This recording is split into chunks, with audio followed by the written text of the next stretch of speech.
Hey, this is Jenny Jones. Wanted to share something with you really quick. And if you're looking at your portfolio, this is one quick tip you can look out for. So just wanted to give this to you.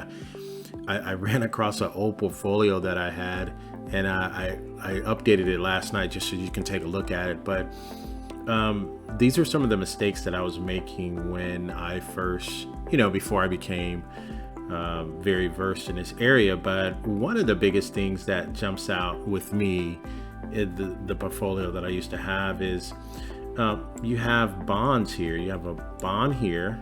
You have a bond there. You have a bond there, right? And then you have a bond there, which is the majority of the actual portfolio. So if this was my entire portfolio, I would have an entire portfolio made up of bonds. That's a challenge because if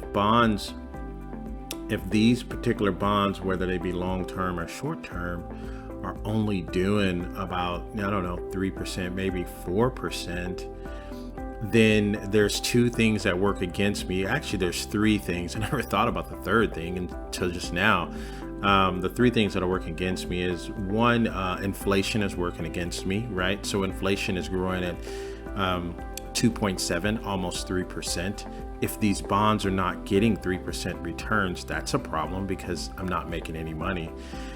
For two, the second reason is I have fees associated with them because they are in my IRA. So my fees erode any type of growth that I would get out of my bonds, right?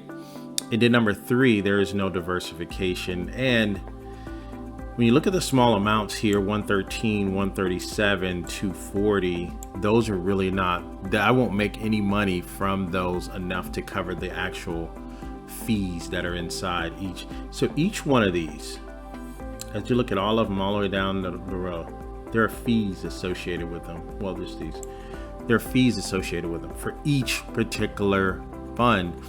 If that then is in fact the case, if I only have $84 in one fund, I'll never be able to make that up in that fund. Definitely if it's a bond fund. So again, this can be complicated.